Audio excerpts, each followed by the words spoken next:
Bonjour et bienvenue dans le cours de français C1 de l'école Roudian. Aujourd'hui, on va faire un cours de compréhension orale. Et pour ce cours, on va étudier une scène de la pièce de théâtre de Molière, L'Avare. Donc tout d'abord, on va présenter un petit peu cette pièce de théâtre. Donc L'Avare est une pièce de théâtre en 5 actes. Un acte au théâtre, c'est une partie. Donc en 5 parties. Écrite par Molière en 1668. Vous verrez, comme la pièce est écrite en 1668, parfois ils utilisent des mots qu'on n'utilise plus beaucoup en français, ou alors des mots qui n'ont plus le même sens en français. Donc vous allez peut-être avoir un peu de mal par moment à comprendre, mais normalement la majorité est compréhensible. Vous pouvez comprendre la majorité de la pièce. Donc c'est une comédie dont le personnage principal, Harpagon, est extrêmement avare. Avare, c'est quelqu'un qui veut pas dépenser son argent. Quelqu'un qui cache son argent, qui refuse de le dépenser. En chinois, je crois qu'on dit xiao-qi-gui. Donc, il règne sur sa famille, et ne pensant qu'à son intérêt financier, a arrangé le mariage de sa fille Élise et celui de son fils Cléante. Donc, Harpagon règne sur sa famille. Ça veut dire il dirige sa famille comme un roi, dirige son pays. Il a tous les pouvoirs, il dirige tout le monde. Et comme il ne pense qu'à son intérêt financier, il ne pense qu'à l'argent, alors il a arrangé le mariage de sa fille et celui de son fils. Arranger un mariage, c'est quelque chose qui se faisait en France avant, où donc les parents décident de marier leurs enfants avec d'autres personnes. Ils ne laissent pas le choix aux enfants, c'est eux qui choisissent qui leurs enfants vont épouser. Donc Harpagon a choisi pour sa fille et son fils 2 mariages qui sont uniquement dans son intérêt financier à lui. C'est des mariages pour lui faire gagner de l'argent. Donc il essaie quant à lui d'épouser Marianne, une jeune fille dont la mère serait bien heureuse de marier à Harpagon. Donc lui, il est déjà vieux, mais il essaye de se marier avec une jeune fille qui s'appelle Marianne. Et la mère de Marianne, elle est contente de marier sa fille à Harpagon, puisqu'Harpagon a de l'argent. Mais Marianne et Cléante c'est donc le fils d'Harpagon, Marianne et Cléante s'aiment et vont essayer et vont tenter d'empêcher ces mariages. Donc Marianne qui doit se marier avec Harpagon et Cléante qui doit se marier avec quelqu'un aussi, s'aiment tous les deux, et donc ils vont essayer pendant cette pièce d'empêcher leur mariage pour pouvoir être ensemble. Donc, tout d'abord, pour commencer, et pour introduire un petit peu cette scène, je vais vous demander de décrire une photo. Vous avez une photo d'une scène de la pièce de théâtre, L'Avare. Essayez de la décrire à l'écrit. Donc, prenez vos crayons, une petite feuille, et c'est parti, décrivez la photo. Je vous revois tout de suite après.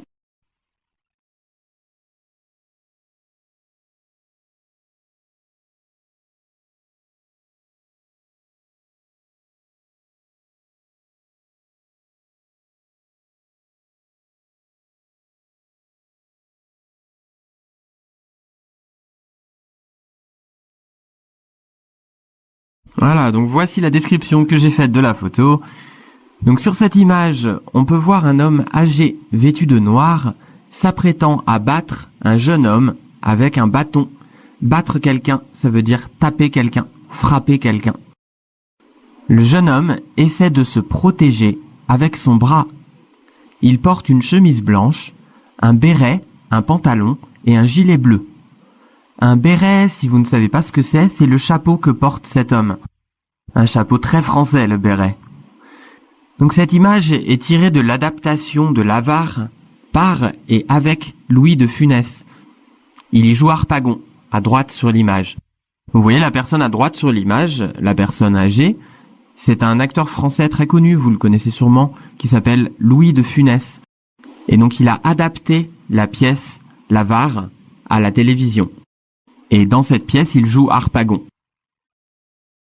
Voilà, donc on va écouter une première fois la scène qu'on va étudier aujourd'hui. Donc c'est l'acte 4, scène 3.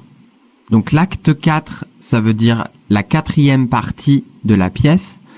Scène 3, c'est-à-dire la 3e partie de l'acte 4. Donc acte 4, scène 3. Et vous allez essayer de répondre à ces questions. C'est des questions générales. Vous allez essayer d'y répondre. Première question. Qui sont les deux personnages? Quel est le lien qui les unit? Donc les deux personnages, c'est qui et quel est leur lien? Est-ce qu'ils sont frères et sœurs? Est-ce qu'ils sont amis? Est-ce que c'est un chef d'entreprise et son employé? Quel lien les unit? Deuxième question. Que veulent chacun des deux personnages? Donc quel est l'objectif de chacun des deux personnages dans ce dialogue? Troisième question. Quel est le problème de société, fréquent au XVIIe siècle, soulevé par cette scène? Donc, dans cette scène, on va parler d'un problème de société, un problème social, qui était très fréquent au XVIIe siècle, qui n'existe plus beaucoup maintenant en France. Donc, quel est ce problème de société? Voilà, je vous laisse écouter la scène 3 de l'acte 4, et je reviens tout de suite après avec les réponses. Bon courage!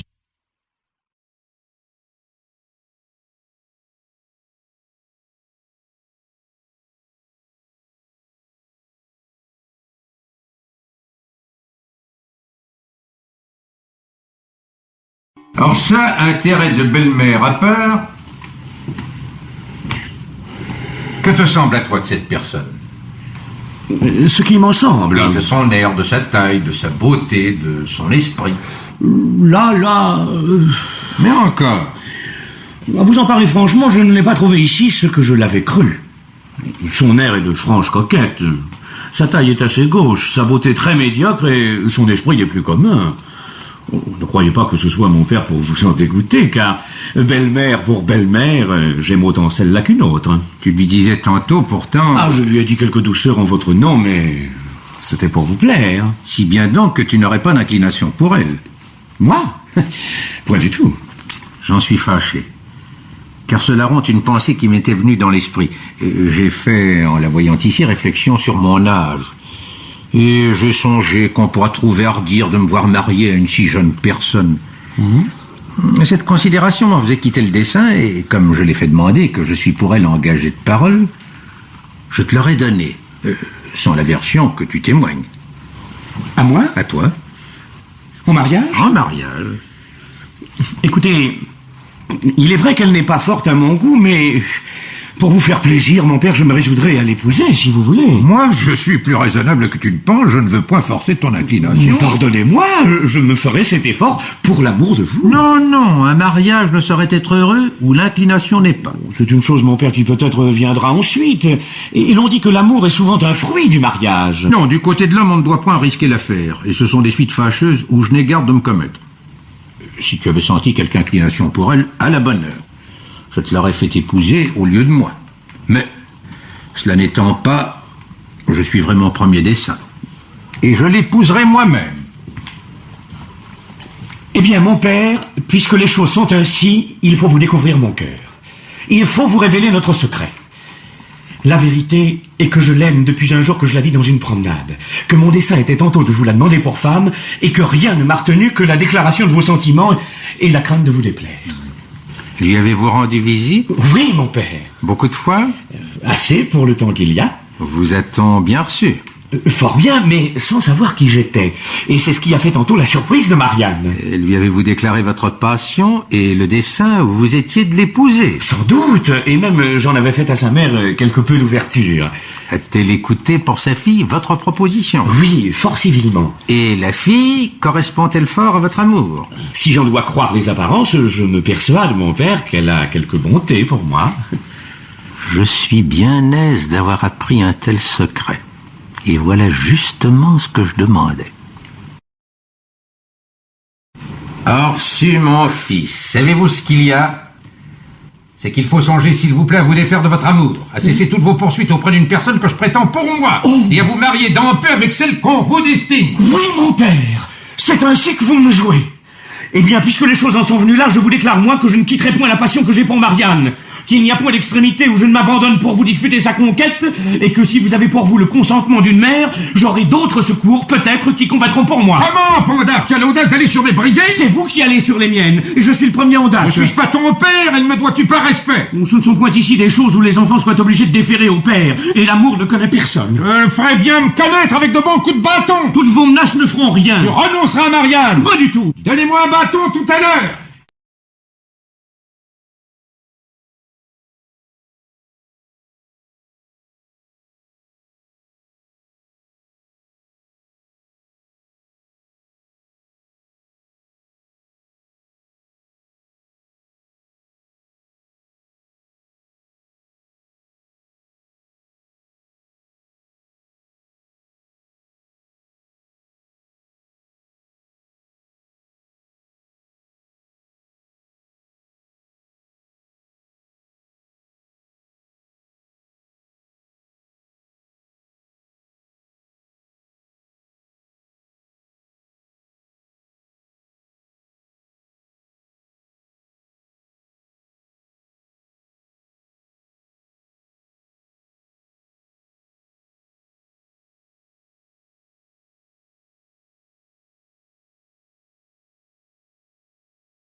Voilà, donc vous avez écouté la scène, j'espère que vous avez réussi à comprendre le sens global. C'est difficile de comprendre le sens détaillé parce qu'il y a beaucoup de mots ou beaucoup d'expressions qu'on n'utilise plus beaucoup en français. Mais maintenant vous êtes au niveau C1, donc il faut essayer de comprendre ce genre de choses. Normalement la majorité du dialogue est quand même compréhensible. On va regarder ensemble les réponses. Donc première question, qui sont les deux personnages ? Quel lien les unit? Donc les deux personnages sont père et fils. Donc c'est le père et son fils. Le père c'est Harpagon, le fils c'est Cléante. Mais les noms ne sont pas mentionnés dans le dialogue. Donc vous ne pouviez que trouver le lien qui les unit, père et fils. Deuxième question, que veulent chacun des deux personnages? Réponse, ils voudraient tous les deux épouser Marianne et cherchent à se convaincre mutuellement d'abandonner l'idée. Donc Harpagon veut épouser Marianne, mais Cléante veut aussi épouser Marianne. Donc leur objectif à tous les deux, c'est d'essayer d'épouser Marianne. Et donc dans ce dialogue, les deux personnages essaient de convaincre l'autre de ne pas épouser Marianne. Donc Harpagon essaye de convaincre Cléante de ne pas épouser Marianne, et Cléante essaie également de convaincre Harpagon de ne pas épouser Marianne. Enfin, troisième question, quel est le problème de société fréquent au XVIIe siècle soulevé par cette scène? Au travers de cette scène, Molière soulève le problème des mariages arrangés, ou des mariages forcés, qui était la norme chez les bourgeois et les nobles de son époque. Donc à l'époque de Molière, dans la société française, les nobles et les bourgeois arrangeaient les mariages de leurs enfants pour pouvoir tirer un bénéfice de ce mariage. On appelle ça des mariages arrangés ou des mariages forcés. Donc Molière ici utilise sa pièce de théâtre, qui sont un peu les films de l'époque. Donc il utilise cette pièce de théâtre pour critiquer les mariages arrangés. pour critiquer cette pratique. Très bien, on va maintenant réécouter la première partie du dialogue et vous allez essayer de répondre à des questions un peu plus détaillées cette fois, mais que sur la première partie. Donc les questions vont être les suivantes. Première question, comment Cléante, le fils, décrit-il Marianne, sa future belle-mère, et pourquoi? Donc comment il décrit sa future belle-mère Marianne, et pourquoi il la décrit ainsi? Deuxième question, selon Harpagon, quel était son premier projet? Donc d'après Harpagon, quel était le premier projet d'Harpagon? Donc Harpagon avait quel projet au départ, selon lui? Troisième question, quelle raison avance-t-il pour renoncer à ce projet? Donc Harpagon donne quelle raison pour abandonner son premier projet? Voilà, je vous laisse écouter la première partie une deuxième fois. Vous pouvez l'écouter plusieurs fois si vous voulez, comme c'est un peu difficile, c'est du vieux français, donc écoutez plusieurs fois si vous avez besoin. Surtout pour la première question, il y a plusieurs termes à noter. Et je vous retrouve après pour la correction. Bon courage!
Alors ça, intérêt de belle-mère à part,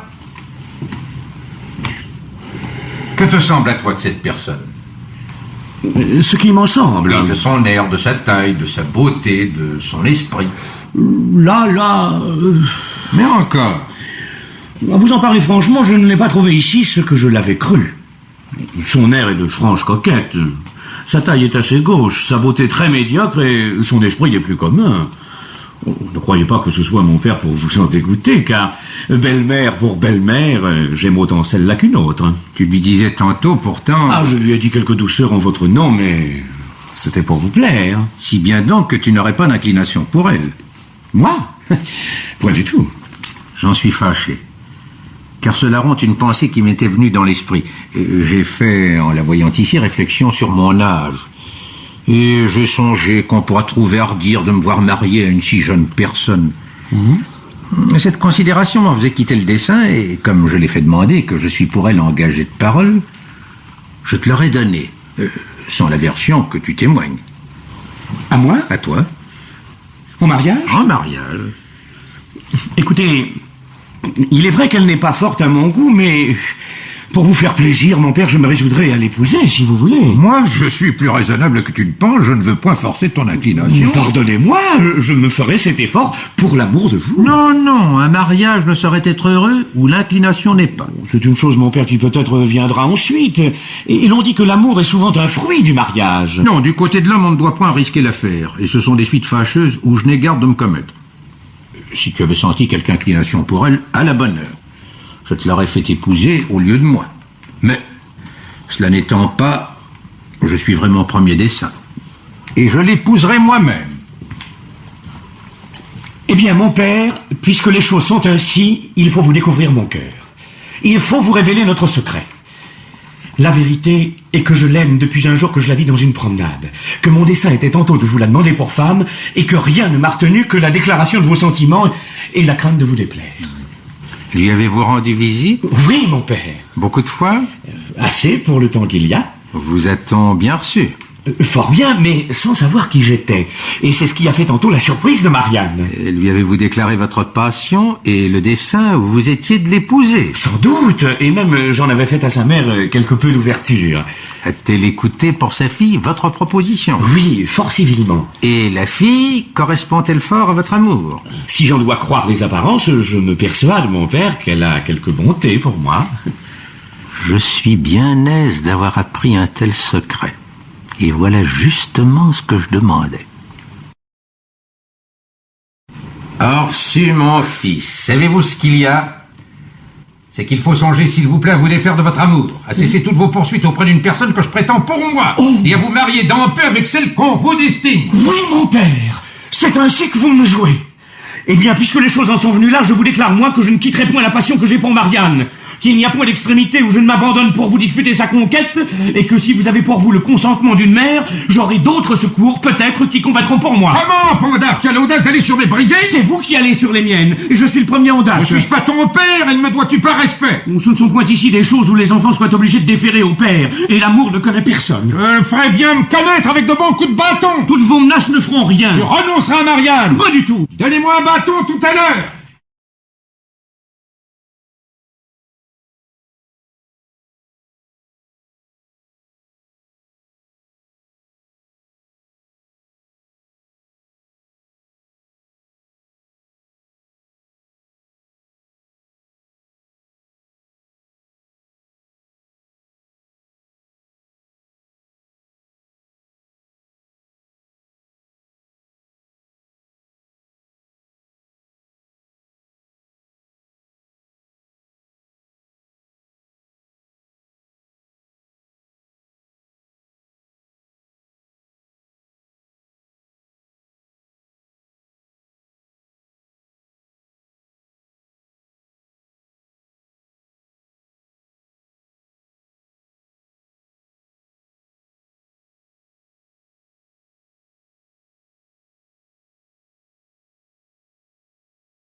Voilà, donc vous avez réécouté, on va voir si vous avez bien répondu aux questions.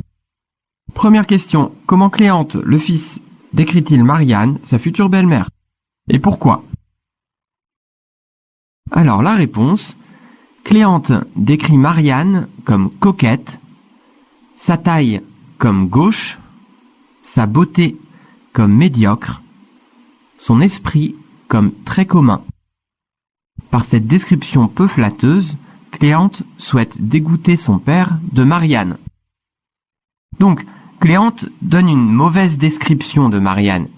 Il dit qu'elle est coquette, qu'elle est gauche, que sa beauté est médiocre et que son esprit est très commun. Tous ces mots-là sont péjoratifs. Ça veut dire que c'est des mots qui critiquent quelqu'un.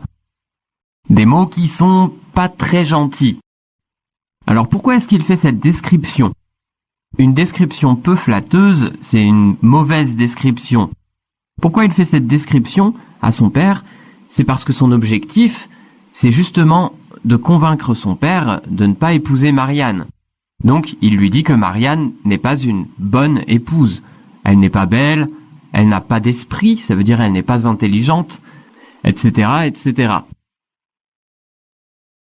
Donc on va voir la question 2. Donc selon Harpagon, quel était son premier projet? Harpagon dit avoir voulu, dans un premier temps, marier Marianne à Cléante. Donc vous avez sûrement entendu dans la scène, Harpagon dit à Cléante qu'au départ, il voulait le marier avec Marianne. Donc son premier projet, c'était ça. En tout cas, selon lui, c'était peut-être pas vrai. Mais en tout cas, il lui dit que son premier projet, c'était de marier Cléante avec Marianne. Troisième question, quelle raison avance-t-il pour renoncer à son projet? Donc pourquoi est-ce que Harpagon renonce, abandonne son projet? Donc Harpagon prétend y renoncer par égard pour Cléante, puisque ce dernier affirme ne pas être attiré par Marianne. Donc, qu'est-ce qu'Harpagon dit? Il dit qu'il renonce à son projet, qu'il abandonne le projet de mariage entre Cléante et Marianne, par égard pour Cléante, donc par respect pour Cléante. Parce que Cléante vient de faire une mauvaise description de Marianne. Il vient de dire que Marianne n'était pas intelligente, n'était pas belle, etc. Et donc Harpagon dit « Oh, comme tu ne la trouves pas intelligente, comme tu ne la trouves pas belle, alors je préfère abandonner mon projet. » Voilà, donc c'est la raison qu'il avance pour ne pas marier Marianne à Cléante. Voilà, on va maintenant ensemble regarder la transcription de la première partie du dialogue et on va expliquer les mots difficiles, il y en a beaucoup. Or ça, intérêt de belle-mère à part, que te semble à toi de cette personne? Ce qui m'en semble? Oui, de son air, de sa taille, de sa beauté, de son esprit. Là. Mais encore? À vous d'en parler franchement. Je ne l'ai pas trouvé ici ce que je l'avais cru. Son air est de franche coquette. Sa taille est assez gauche. Sa beauté très médiocre. Et son esprit des plus communs. Ne croyez pas que ce soit mon père pour vous en dégoûter, car, belle-mère pour belle-mère, j'aime autant celle-là qu'une autre. Tu lui disais tantôt pourtant... Je lui ai dit quelques douceurs en votre nom, mais c'était pour vous plaire. Si bien donc que tu n'aurais pas d'inclination pour elle. Moi? Point du tout. J'en suis fâché, car cela rompt une pensée qui m'était venue dans mon esprit. J'ai fait, en la voyant ici, réflexion sur mon âge, et j'ai songé qu'on pourra trouver à redire de me voir marié à si jeune personne. Cette considération m'en faisait quitter le dessein, et, comme je l'ai fait demander, et je suis pour elle engagé de parole, je te l'aurais donné, sans la version que tu témoignes. Alors, on va regarder ensemble les mots difficiles. Le premier mot que j'ai choisi, c'est « hors ça ». C'est une expression « hors ça ». Donc, c'est une vieille forme de « hors ». Donc, à part ça. Hors. En français, on utilise encore « hors », mais on n'utilise plus « hors ça ». Donc, inutile d'apprendre ce mot, vous ne le rencontrerez presque jamais. Ensuite, coquet ou coquette, c'est un adjectif qui signifie quelqu'un dont l'aspect est soigné, élégant, gracieux. Donc c'est un bon adjectif. Si vous dites de quelqu'un qu'il est coquet ou qu'elle est coquette, ça veut dire qu'elle est soignée, qu'elle est élégante, gracieuse, donc c'est bien. Mais en ancien français, ça voulait dire quelqu'un qui cherche à plaire. Donc pour une femme, chercher à plaire aux hommes, à l'époque, c'était pas très bien. Donc le mot coquette avait un mauvais sens à l'époque, et maintenant ça a plutôt un bon sens. Ensuite, j'ai choisi d'expliquer le mot gauche. Vous connaissez le sens de gauche par rapport à droite, tourner à gauche, la direction. Le mot gauche en français a aussi le sens de maladroit, quelqu'un de maladroit. Par exemple, si vous faites toujours tomber les choses par terre, à chaque fois que vous prenez quelque chose, vous le faites tomber, vous êtes maladroit. On peut dire vous êtes gauche. Mais en ancien français, ça voulait dire de quelque chose qu'il était mal fait. Donc ici, lorsque Cléante dit « sa taille est assez gauche », ça veut dire qu'elle n'a pas une belle taille. Ensuite, j'ai choisi de vous expliquer le mot médiocre. Donc médiocre, c'est un adjectif. Et ça se dit de quelque chose qui est sans éclat, sans grand intérêt. Par exemple, sa beauté est très médiocre. Ça veut dire qu'elle n'est pas belle. Médiocre, on l'emploie souvent pour dire de quelque chose ou de quelqu'un qu'il est très mauvais. Par exemple, vos résultats en mathématiques sont médiocres. Ça veut dire que vous avez eu de très mauvaises notes en mathématiques. Votre beauté est médiocre, ça veut dire que vous êtes très moche. Romain est d'une beauté très médiocre. Romain est très moche. Voilà une grande vérité. Bien. Ensuite, nous allons expliquer le mot tantôt. Tantôt veut dire tout à l'heure. Donc ça peut être dans le futur, ça peut être dans le passé. C'est un mot qui n'est plus trop utilisé dans le sens de tout à l'heure. Il est encore utilisé dans certaines régions où les gens disent à tantôt pour dire à tout à l'heure. Mais sinon en français moderne on n'utilise presque plus ce mot. On ne l'utilise même plus du tout, hormis dans certaines régions. Donc tantôt c'est tout à l'heure. Tu lui disais tantôt pourtant, tu lui disais tout à l'heure pourtant. Ensuite, dire des douceurs veut dire faire des compliments. Quelque chose de doux, c'est quelque chose qui est agréable, non? Donc dire des douceurs, c'est dire des choses agréables. 说话很甜, ça ressemble un petit peu à ça. Donc faire des compliments à quelqu'un. Ensuite, le mot inclination, c'est une disposition naturelle qui porte quelqu'un vers quelque chose ou vers quelqu'un d'autre. On peut dire aussi une attirance. C'est un mot qui n'est plus trop utilisé. Maintenant, on va utiliser le mot attirance. Avoir une attirance pour quelqu'un, ça veut dire être attiré par quelqu'un, avoir des sentiments pour quelqu'un. Ensuite, point du tout. Point du tout, c'est l'ancienne forme de pas du tout. En vieux français, le mot pas est très souvent traduit par point. Donc quand vous voyez point dans un texte en vieux français, ça veut souvent dire pas. Je n'aime point faire la fête. Je n'aime pas faire la fête. L'expression suivante, faire réflexion sur. Maintenant, on n'utilise plus trop cette façon de parler, faire réflexion sur. On utilise réfléchir à. Donc réfléchir à quelque chose. Ensuite, le mot songer veut dire penser ou réfléchir. Ce mot est encore utilisé en français, c'est encore un mot courant, donc vous pouvez le rencontrer souvent. Le nom dessein, un dessein, c'est le projet de faire quelque chose, une intention, un but, un dessein. Attention, c'est pas comme le verbe dessiner, hein, c'est pas la même chose. Ce mot est aussi utilisé en français actuel, c'est un mot du langage soutenu. Donc vous l'entendrez pas souvent, mais à la télé ou dans des livres, vous pouvez le rencontrer. Voilà, maintenant que vous avez la transcription et qu'on a expliqué les mots difficiles, essayez de réécouter la première partie du dialogue pour voir si vous comprenez bien tout.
Voilà, on va maintenant passer à la deuxième partie du dialogue. Et donc je vais vous poser 2 questions sur cette partie. Première question. Par quels arguments Cléante tente-t-il de convaincre son père de le laisser épouser Marianne? Donc l'objectif de Cléante, c'est de convaincre son père d'abandonner le mariage avec Marianne et de laisser Marianne épouser Cléante. Donc quels arguments il utilise pour convaincre son père? Ensuite, la deuxième question. Par quels arguments Harpagon essaie-t-il de dissuader son fils d'épouser Marianne? Donc Harpagon, son objectif, c'est aussi d'épouser Marianne, et il veut dissuader son fils, ça veut dire le convaincre de ne pas faire quelque chose, dissuader quelqu'un, convaincre quelqu'un de ne pas faire quelque chose. Donc il essaie de dissuader son fils d'épouser Marianne. Quels arguments il utilise pour ça? Donc ici, vous devez relever des arguments. C'est assez difficile, donc écoutez le texte plusieurs fois. Vous aurez sûrement besoin de plusieurs fois pour relever tous les arguments. Prenez votre temps, écoutez le dialogue, et je vous revois tout de suite après. Bon courage!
À moi? À toi. Mon mariage? En mariage. Écoutez, il est vrai qu'elle n'est pas forte à mon goût, mais pour vous faire plaisir, mon père, je me résoudrai à l'épouser, si vous voulez. Moi, je suis plus raisonnable que tu ne penses, je ne veux point forcer ton inclination. Pardonnez-moi, je me ferai cet effort pour l'amour de vous. Non, non, un mariage ne saurait être heureux où l'inclination n'est pas. C'est une chose, mon père, qui peut-être viendra ensuite. Et l'on dit que l'amour est souvent un fruit du mariage. Non, du côté de l'homme, on ne doit point risquer l'affaire, et ce sont des suites fâcheuses où je n'ai garde de me commettre. Si tu avais senti quelque inclination pour elle, à la bonne heure. Je te l'aurais fait épouser au lieu de moi. Mais, cela n'étant pas, je suis vraiment premier dessein. Et je l'épouserai moi-même.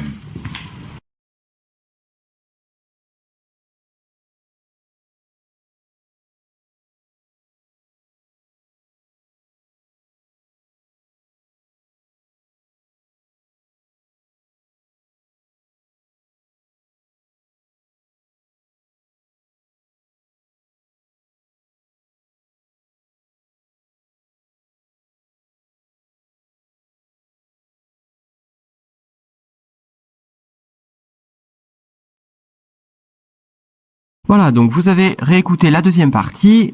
J'espère que vous avez trouvé les réponses aux questions. On va voir ça ensemble. Donc première question, par quels arguments Cléante tente-t-il de convaincre son père de le laisser épouser Marianne? Premier argument, Cléante affirme qu'il acceptera d'épouser Marianne pour faire plaisir à son père. Donc au tout début, Cléante avait dit qu'il n'aimait pas Marianne. Il la trouvait gauche, coquette, etc. Mais là, il affirme qu'il acceptera de l'épouser pour faire plaisir à son père. J'ai pris une citation dans le dialogue. Pour vous faire plaisir, mon père, je me résoudrai à l'épouser. Se résoudre à, ça veut dire accepter quelque chose, même si on n'a pas envie de le faire. Deuxième argument, il avance aussi qu'il acceptera par amour pour son père. La citation, « Je me ferai cet effort pour l'amour de vous ». Pour l'amour de vous, c'est une façon en ancien français de dire « par amour pour vous ». Maintenant, on dit « par amour pour vous ». Troisième argument, il affirme enfin que l'amour naît du mariage. Ça veut dire que, au départ, quand on se marie avec quelqu'un, on n'est pas forcément amoureux de la personne. Mais après le mariage, après plusieurs années, l'amour apparaît entre les deux. Donc la citation, on dit que l'amour est souvent un fruit du mariage. On va regarder maintenant ensemble la deuxième question. Donc par quels arguments Harpagon réfute-t-il ceux de son fils? Premier argument, Harpagon affirme ne pas vouloir forcer son fils. Donc il ne veut pas obliger son fils à se marier. Comme Cléante avait dit ne pas aimer Marianne, il ne veut pas le forcer. La citation, « Je ne veux point forcer ton inclination ». Il souligne ensuite le fait qu'un mariage sans amour est un mariage malheureux. Donc la citation, « Non, non, un mariage ne saurait être heureux où l'inclination n'est pas ». Le troisième argument, enfin, Harpagon dit ne pas vouloir être responsable d'un mariage forcé. Il ne veut pas de cette responsabilité. Ce sont des suites fâcheuses où je ne garde de me commettre. Enfin, le dernier argument d'Harpagon est que, comme son fils n'aime pas Marianne, il l'épousera lui-même. Si tu avais senti quelque inclination pour elle, je te l'aurais fait épouser. Cela n'étant pas, je l'épouserai moi-même. On va regarder ensemble la transcription de la deuxième partie. À moi? À toi? En mariage? En mariage? Écoutez, il est vrai qu'elle n'est pas fort à mon goût, mais pour vous faire plaisir, mon père, je me résoudrai à l'épouser si vous voulez. Moi? Je suis plus raisonnable que tu penses. Je ne veux point forcer ton inclination. Pardonnez-moi, je me ferai cet effort pour l'amour de vous. Non, non, un mariage ne saurait être heureux où l'inclination n'est pas. C'est une chose, mon père, qui viendra ensuite, et on dit que l'amour est souvent un fruit du mariage. Non, du côté de l'homme, on ne doit point risquer l'affaire, et ce sont des suites fâcheuses où je n'ai garde de me commettre.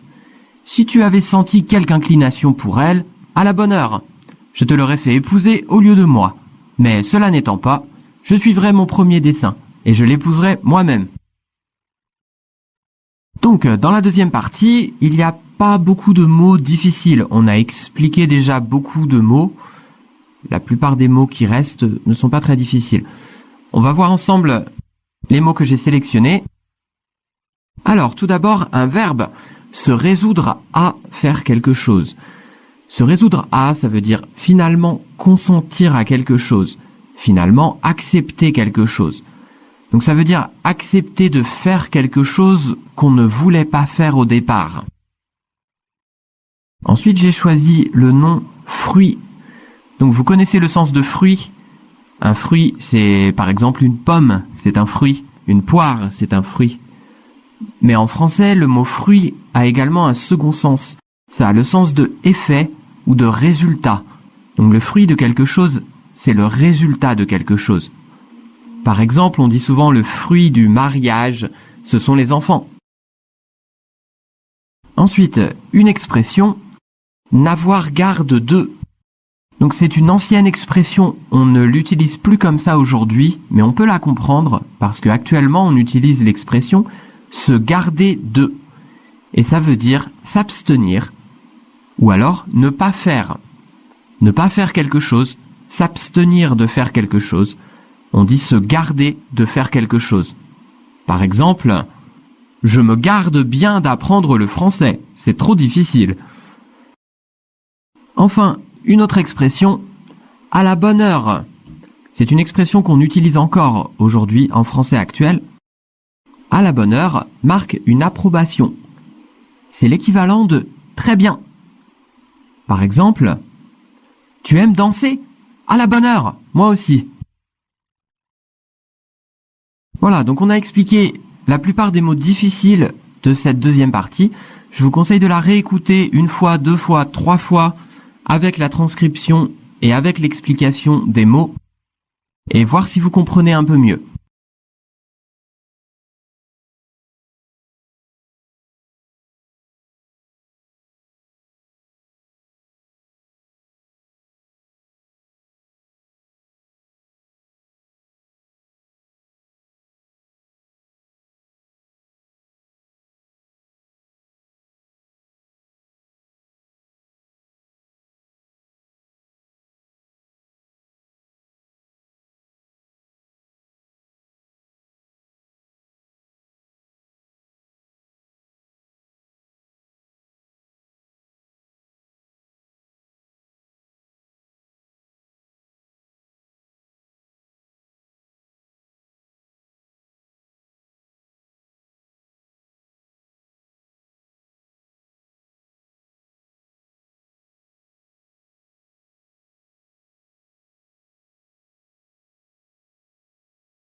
À moi? À toi.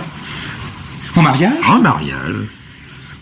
Écoutez, il est vrai qu'elle n'est pas forte à mon goût, mais pour vous faire plaisir, mon père, je me résoudrais à l'épouser, si vous voulez. Moi, je suis plus raisonnable que tu ne penses, je ne veux point forcer ton inclination. Pardonnez-moi, je me ferai cet effort pour l'amour de vous. Non, non, un mariage ne saurait être heureux où l'inclination n'est pas. C'est une chose, mon père, qui peut-être viendra ensuite. Et l'on dit que l'amour est souvent un fruit du mariage. Non, du côté de l'homme, on ne doit point risquer l'affaire, et ce sont des suites fâcheuses où je n'ai garde de me commettre. si tu avais senti quelque inclination pour elle, à la bonne heure. Je te l'aurais fait épouser au lieu de moi. Mais, cela n'étant pas, je suis vraiment premier des saints. Et je l'épouserai moi-même.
Voilà, donc maintenant on va écouter la troisième partie et je vous pose deux questions.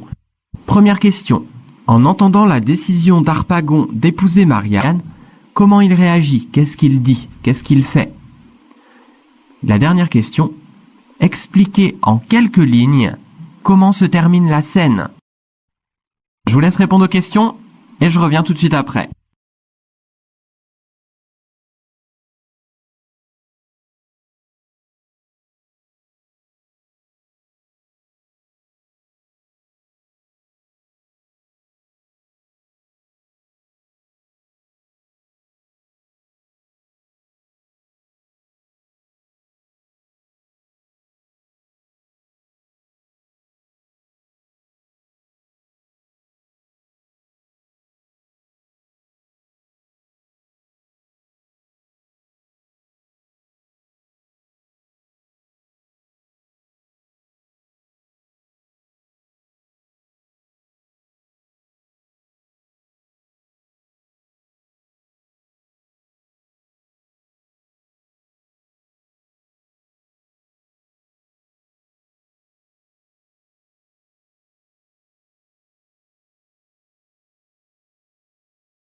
Voilà, donc on va voir ensemble les réponses.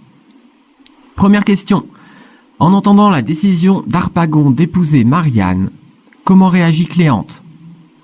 Donc en entendant la décision d'Harpagon, Cléante décide de lui avouer son amour pour Marianne. Avouer quelque chose à quelqu'un, ça veut dire révéler quelque chose à quelqu'un. Dire quelque chose à quelqu'un, dire un secret par exemple. Donc quand Harpagon dit à Cléante qu'il va se marier avec Marianne, Cléante décide de lui avouer l'amour qu'il a pour Marianne, de dire à Harpagon qu'il est amoureux de Marianne. Deuxième question, expliquez en quelques lignes comment se termine la scène. La scène se termine en dispute entre les deux personnages, chacun refusant d'abandonner sa position. Harpagon finit par demander qu'on lui apporte un bâton pour battre son fils.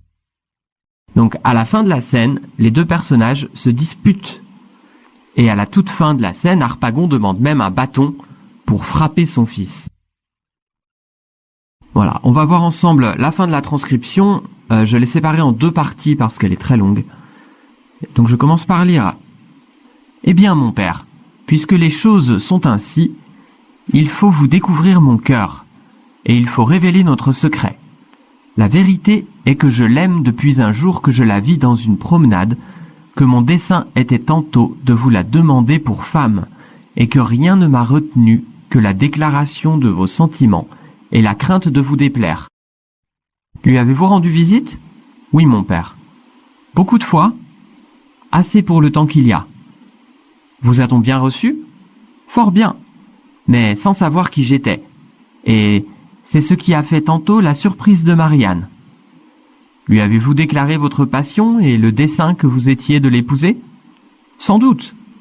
Et même, j'en avais fait à sa mère quelque peu d'ouverture. A-t-elle écouté, pour sa fille, votre proposition? Oui, fort civilement. Et la fille correspond-elle fort à votre amour? Si j'en dois croire les apparences, je me persuade, mon père, qu'elle a quelque bonté pour moi. Voilà, donc j'ai choisi de vous expliquer 4 mots et expressions. Première expression, découvrir son cœur. Ici, ça veut dire avouer ses sentiments, révéler ses sentiments. Vous savez, en français, le mot cœur a le sens de sentiment, amour. Donc ici, découvrir a le sens de révéler, de montrer quelque chose. Le deuxième mot, c'est un verbe. Je la vis. Attention, vis, c'est le passé simple du verbe voir. Ok, ce n'est pas vivre. Ce n'est pas une conjugaison de vivre. C'est le passé simple du verbe voir. Sans doute. Vous connaissez sûrement sans doute. Ici, sans doute veut dire bien sûr, assurément. En français moderne, le sens est presque le même, mais ça a un petit peu changé quand même. Enfin, fort civilement. En ancien français, le mot fort est utilisé pour dire très. Et civilement, ici veut dire poliment. Fort civilement, très poliment. On va maintenant voir ensemble la dernière partie du dialogue. Et je commence par lire. Donc Harpagon, bas, à part. Entre parenthèses, bas, à part, ce sont des indications pour les comédiens. Bas veut dire qu'il parle à voix basse. À part veut dire qu'il parle assez loin de Cléante, pour que Cléante n'entende pas. Je suis bien aise d'avoir appris un tel secret, et voilà justement ce que je me demandais. Haut, donc maintenant il parle à voix haute, il parle à Cléante maintenant. Orsus, mon fils, savez-vous ce qu'il y a? C'est qu'il faut songer, s'il vous plaît, à vous défaire de votre amour, à cesser toutes vos poursuites auprès d'une personne que je prétends pour moi, et à vous marier dans le peu avec celle qu'on vous destine. Vous, mon père, c'est ainsi que vous me jouez? Eh bien, puisque les choses en sont venues là, je vous le déclare, moi, que je ne quitterai point la passion que j'ai pour Marianne, qu'il n'y a point d'extrémité où je m'abandonne pour vous disputer sa conquête, et que, si vous avez pour vous le consentement d'une mère, j'aurai d'autres secours, peut-être, qui combattront pour moi. Comment, Pandare? Tu as l'audace d'aller sur mes brisées. C'est vous qui allez sur les miennes. et je suis le premier en date. Ne suis-je pas ton père, et ne me dois-tu pas le respect? Ce ne sont point ici des choses où les enfants soient obligés de déférer au père. Et l'amour ne connaît personne. Je te ferai bien me connaître avec de bons coups de bâton. Toutes vos menaces ne me feront rien. Tu renonceras à Marianne. Point du tout. Donnez-moi un bâton tout à l'heure. Voilà, cette partie est assez longue. On va voir ensemble le vocabulaire difficile. Première expression, être bien aise. Ça veut dire se réjouir de quelque chose, être content de quelque chose. C'est du langage soutenu, donc vous ne le trouverez pas très souvent en français. La deuxième expression, vous me jouez. Ici dans le texte, ça veut dire manipuler quelqu'un, utiliser quelqu'un. Par contre, c'est une forme ancienne. Aujourd'hui, on utilise se jouer de quelqu'un. Donc un verbe pronominal, se jouer de quelqu'un. Par exemple, dans cette phrase, en français moderne, ça aurait donné « Vous, mon père, c'est ainsi que vous vous jouez de moi ». Français ancien, c'est ainsi que vous me jouez. Français moderne, c'est ainsi que vous vous jouez de moi.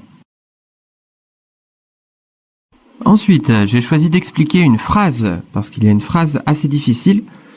Il n'y a point d'extrémité où je m'abandonne pour faire quelque chose. Donc c'est du français ancien également, vous ne trouverez pas ça en français moderne. En français moderne, ça veut dire il n'y a rien que je ne ferai pas pour. Donc le sens c'est je ferai tout pour quelque chose. Par exemple, vous aimez chanter, vous voulez devenir chanteur, alors vous pouvez dire il n'y a rien que je ne ferai pas pour devenir chanteur. Ou alors, je ferai tout pour devenir chanteur. Le mot suivant, pandare. C'est un mot qui ne s'utilise plus beaucoup en français actuel, mais en français ancien, c'est une insulte.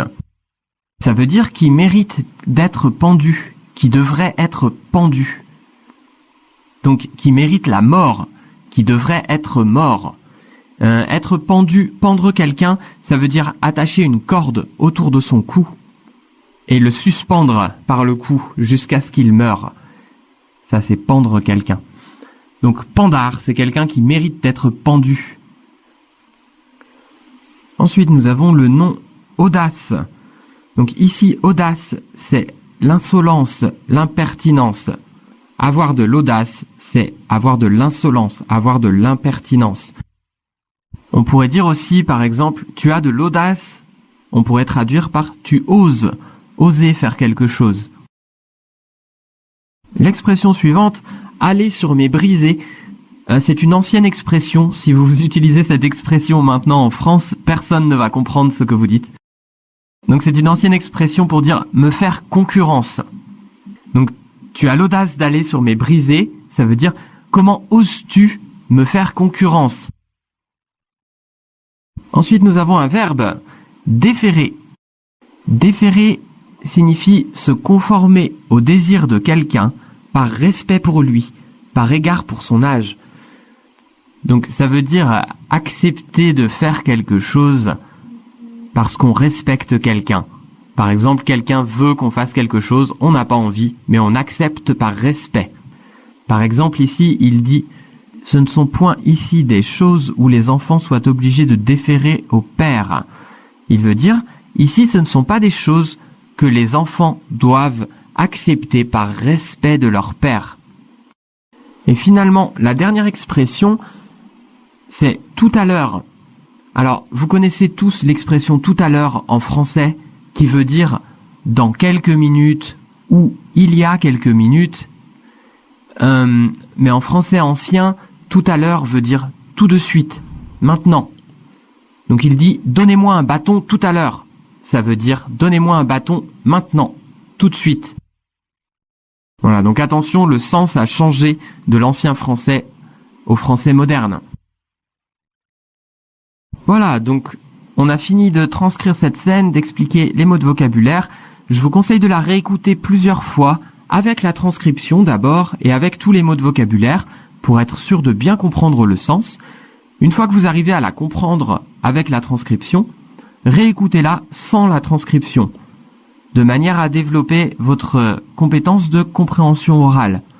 Donc écoutez, réécoutez cette scène plusieurs fois, plus vous l'écouterez, mieux ce sera pour vous, et plus votre compétence de compréhension orale progressera.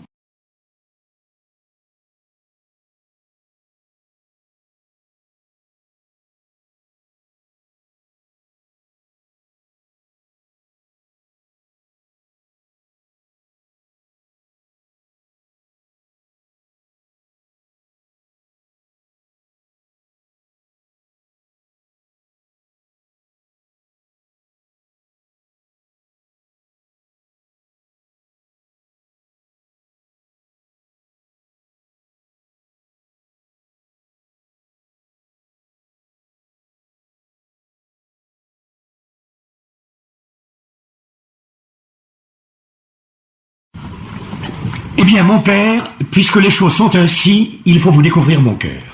Il faut vous révéler notre secret.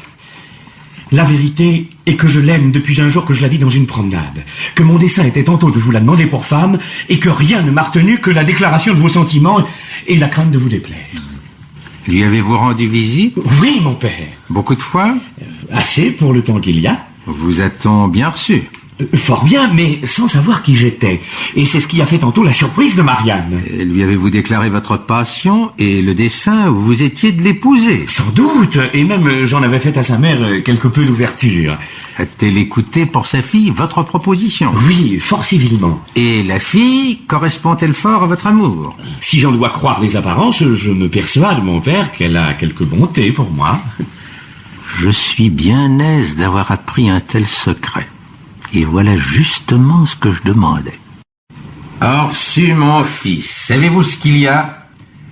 C'est qu'il faut songer, s'il vous plaît, à vous défaire de votre amour, à cesser toutes vos poursuites auprès d'une personne que je prétends pour moi, et à vous marier dans peu avec celle qu'on vous destine. Oui, mon père, c'est ainsi que vous me jouez.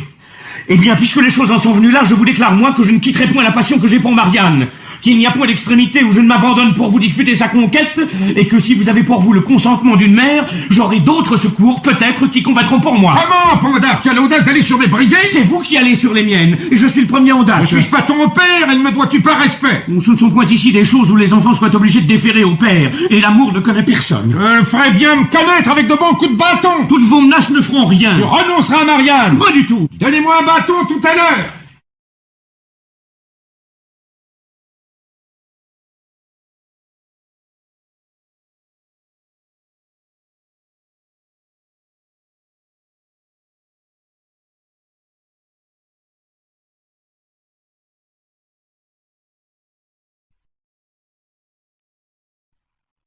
Voilà, donc notre cours de français C1 de compréhension orale s'arrête ici. Je vous souhaite de passer une très agréable journée et vous dis à la prochaine fois. Au revoir. L'horloge tourne, les minutes sont des rides, et moi je rêve d'arrêter le temps.